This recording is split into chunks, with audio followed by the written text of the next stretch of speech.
níbi tájínigbé yìí ti fẹ́ gbà nínú owó ìtúsílẹ̀ ọmọ tó jí gbé lọ́dọ̀ Onipos ni wọ́n ti mú un.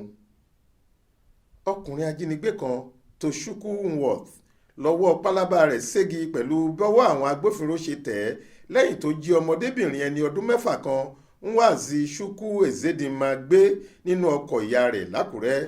Nínú àtẹ̀jáde kan tí alukoro ọlọ́pàá ìpínlẹ̀ Ondo abilékọ Fúnmiláyọ̀ Ọdúnlámì fi ṣọwọ́ s'Aláròyé láàárọ̀ ọjọ́ àbámẹ́ta sátidé ọjọ́ keje oṣù kínní ọdún yìí ló ti sọ pé ìṣẹ̀lẹ̀ ọ̀hún wáyé ní nǹkan bíi aago mẹ́sàn-án alẹ́ ọjọ́ kọkànlélógún oṣù kejìlá ọdún tó kọjá lásìkò tí ìyá ọmọ náà páàkì ọkọ̀ ayọ́kẹ́lẹ́ Toyota Corolla rẹ̀ síbì kan lágbègbè Láfẹ́ nílùú Àkúrẹ́ láti sáré ra nǹkan jíjẹ fún ẹbí rẹ̀. Ní afurasí yìí bá yọ́ lọ sínú mọ́tò náà ó sì jí ọmọdébìnrin ọ̀hún gbé. Bó ṣe gbé e tán ló sá lọ kúrò lágbègbè náà tó sì kàn sí ìyá rẹ̀ lórí aago pé tó bá fẹ́ ọmọ rẹ̀ padà àfi kó fi 50 mílíọ̀nù náírà ránṣẹ́ kí òun lè tú ọmọ náà sílẹ̀. Àgọ́ ọlọ́pàá ni ìyá ọmọbìnrin yìí gbà lọ láti fọ̀rọ̀ náà tó wọn létí.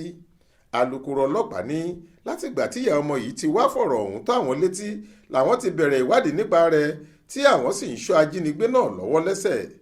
Ọdúnlámì ní akitiyan àwọn agbófinró padà so èso rere pẹ̀lú bọ́wọ́ ṣe tẹ Tochukwu níbi tó ti ń gbìyànjú láti gbà lára owó ìtúsílẹ̀ tí wọ́n san fún un lọ́dọ̀ Onipos kan l'Ákúrẹ́ lọ́jọ́ 21 oṣù kejìlá ọdún tó kọjá, ìyẹn lẹ́yìn bíi ọjọ́ mẹ́wàá tí ọmọ náà ti wà nígbèkùn ẹ̀. Agbẹnusọ àwọn ọlọ́pàá ọ̀hún ní ohun tó dùn mọ́ àwọn nínú jùlọ ni báwọn ṣe rí ọ̀dọ́mọdé náà gbà padà láàyè.